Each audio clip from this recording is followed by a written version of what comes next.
Okay, so today we are going to talk about the stigma of functionality, because there is a stigma that you will not be functional, and I get that different things affect different people differently.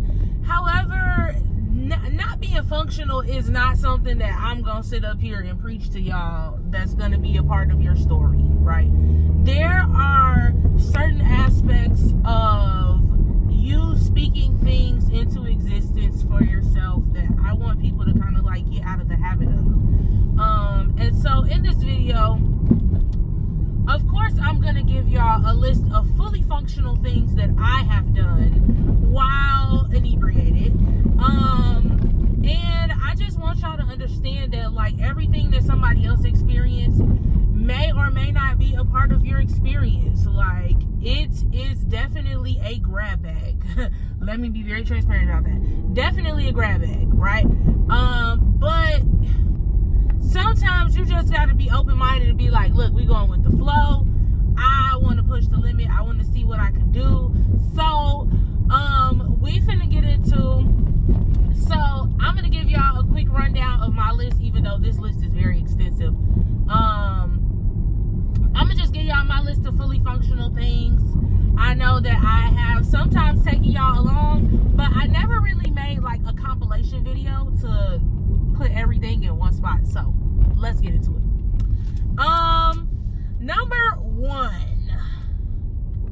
Number one, y'all know I skydived, and that was off of 6 grams, okay? Now, full transparency, does it take like an extra layer of some type of preparation? No. But it did help that I had went skydiving before. So the time that I skydived on 6 grams, I had already had experience with the skydiving, like, protocol, if that makes sense, right? I've already had that level of exposure. Number 2 with that is that there's really not much that goes into that. Like, you have a person who is strapped to your back and they are telling you everything to do. Now I will say my colors did seem a lot brighter. I did have to shit before I jumped. I did. I went to the bathroom and told them people pipes down. But you know, I mean, it was cool. Once I was up there, like, she gave me instructions. She was teaching me how to maneuver my parachute, like how to drive it, kind of. Like, I don't know if that's not, I'm pretty sure that's not the right terminology for it, but how to control and guide and direct my parachute. We went through a cloud. She was teaching me how to spin. Like, it was a lot of instruction that she was giving me, which was cool. The only thing I had to do was, like, lift my feet up enough to be able to slide on my butt. And I kind of didn't do that all the way right, but there's no really real way to, like, gauge, like, oh, I lifted my feet up enough or I didn't. Like, my instructor trying to make sure that we stick this landing, and it's only my responsibility to lift my feet up. But, you know, that was cool. Like, I didn't feel like that was complicated, right? But whatever. Driving off of 3.5 grams, terrible. 0 out of 10. Do not recommend. I keep telling y'all that every time I bring it up, every time I mention it, and guess what? I'm gonna keep doing it because safety first. Didn't like that experience at all. I shot archery off of 4 grams. That was cool. Surprisingly enough, I was still hitting like all red and yellow. And if you go to the range, you know what that means. I'm hitting everything smack in the middle. I'm getting clusters, which is good. And so that was ideal for me. I really like that a lot. I also had prior experience with archery as well. And I spent the majority of this current summer of 2024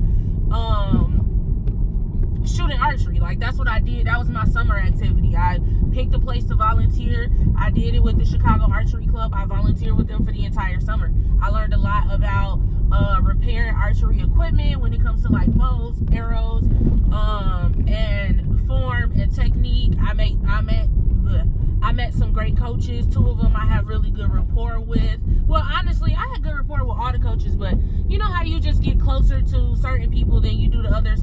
It was 2 coaches that you know, formed a tighter bond with them too, and we still like this to this day. So love them down. There is a board game that I know I have told y'all about before. I've played Sequence. It is a strategy game. It's kind of like Connect 5 with cards on a board game. And so I loved every bit of that. I play that game frequently when I am either microdosing or tripping. That's like a go-to for me. It is one of those things. It's one of those things that helps me regulate if need be, and it is also like a good activity to do in a group. So there's that. I've made chocolate covered strawberries. So there's a segment of all these functionality things that I'm giving y'all that are rooted in creativity. And so I've done everything from like make an order of chocolate covered strawberries, because y'all know I do like sweet boxes and stuff like that. So I've made plenty of orders while being inebriated. I have carved pumpkins. I have done a photo shoot. I have the list of creative things is long, even down to editing some of these videos that I make for y'all. Those I've done all of those on shrooms. I've edited off of 3 grams. I've made chocolate. I've made trippy chocolate bars. That was off of like 12 grams, and it just wasn't hard because these are all things that I'm naturally already good at. The chocolate covered strawberries, that was 3 grams. Again, naturally good at. Some of these things that I'm giving y'all on this list, I could do those things in my sleep. Like, it's so second nature. And so when it comes to testing functionality, I want people to see that. Like, I feel like if you already good at something when you sober, when you inebriated, you're still going to be good at it because you're just good at it. Prime example, I had a friend in college named Brian, and Brian would be sloppy drunk. I mean, sloppy drunk. He had a party at his house one time. Everybody showed up. And Brian was in the middle of this party, the drunkest of everybody in the room, solving a Rubik's Cube. Some people in all their years of their sober life still cannot solve a Rubik's Cube. And here's Brian, drunker than a skunk, making himself look smarter than everybody in this room because he's drunk, can't even put his words together, barely could see straight, and solving a Rubik's Cube that everybody put their hands on and mumbo-jumboed up to see if he really could do it. And the fact that he did it in like less than 2 minutes was even more impressive while completely drunk. So there's that little bit on that, right? Some things are muscle memory, and they will also be muscle memory in the event that you choose to integrate while you are doing that. And so for the most part, that's everything.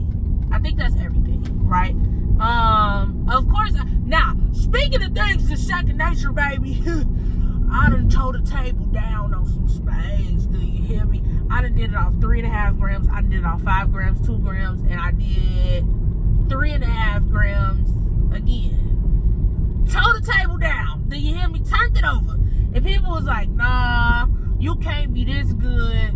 The boomie's making you, all the credit is mine. All the credit is mine. Because what if these wear off mid-game? Then I'm just gonna start losing? Nah, I don't think that's how they go. That's not how it goes.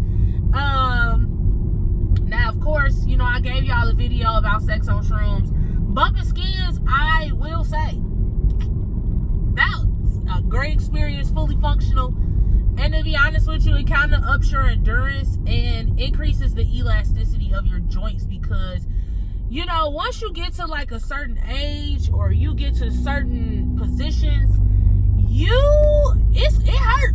It hurt. Depending on what your endurance is like, how flexible and how much you've trained certain muscles and body parts, you know, y'all know when that check engine light come on that knee, it's a wrap on certain activities. But I'll be honest with y'all, sometimes the limit does not exist. When we talking about psychs and sex, the limit does not exist. I'm not gonna give y'all too many details, but for some of y'all, go ahead, have the time of your life, because it's really one of them situations where like the limit does not exist. The limit does not exist. And the last and final thing I've done on shrooms was a traditional African dance class. And honestly, I gotta say, that was like something that I probably want to like run back and try it again. The first time was a microdose because obviously I had to drive.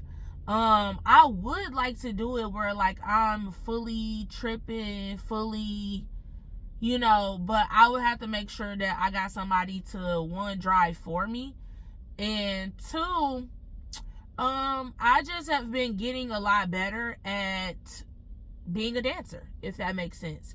When I did that class, like I went to a fairly easy class, and I think that I want to go to a class where it's just harder, right?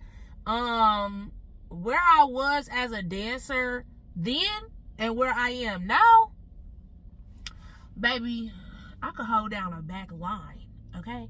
And if you don't know what that means, in traditional African dance classes, when you're in these classes, you go across the floor, right? Usually the first lines to go across the floor is like kids, super beginners, people who are really just, you know, just getting started, right? They could pick up the moves, but the closer you are to the beginning of these lines that are going across the floor, the material is just going to be a lot easier. Then you're going to have your not so beginners and or like intermediate dancers. And these are not like, oh, you need to organize yourself based on credentials. Like, no, it's not like that, right? Because there are some times when I'll get in the front of a line in like the lines that are closer to the front just because my body is sore, or, you know, I don't really have that much range of motion, or, you know what I mean? Like, I just want something that's still going to be a good workout, but it's just a little simpler for the day, right? And I kind of think like I've always thought of myself as intermediate. But now I do feel that I truly am intermediate. I was not intermediate. I was a beginner, but I just wasn't like a newbie, right? My feet was more than wet, but I couldn't look at what somebody was doing and just pick it up after them doing it twice. Now I'm like, all right, she finna start this over. Okay, babe, I watched it the first time. I'm gonna watch it one more time, analyze, and that third time I'm finna do it. Right? And so that's where I'm at now. I would love to just run it back with a more difficult class, a difficult instructor, preferably an instructor who is left-handed, just because learning from an instructor that's left-handed is going to force me to what I call left side orient. I am not left-handed at all. I am ambidextrous, and there are some things that I do better with my left hand than I do with my right hand. I can't alternate, but with dance, if it's on my left side, I be having a hard time. And so I want to work through that, right? Naturally, I've already been working through it sober, but to work through it while inebriated, to work through it and have integrated prior, I think that would be the littest time of my life. Like, I want to document that just to see, like, I always go live when I go to these traditional African dance classes, but I think to do one while I'm inebriated, I think that would be such a lituation. It's on the list. We'll get to it. No worries. But yes, I gave y'all this video. I just want y'all to understand that you will be fully functional. You should start with things that you're already accustomed to, whether it's cooking, whether it's dancing, whether it's painting, drawing, something artsy, something fun.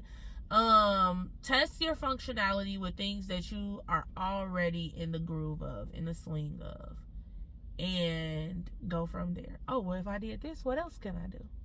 Let that be the question that leads you. If you like this video, go ahead and give it a thumbs up, comment, like, and subscribe, and I will catch y'all on the flip side. Peace out.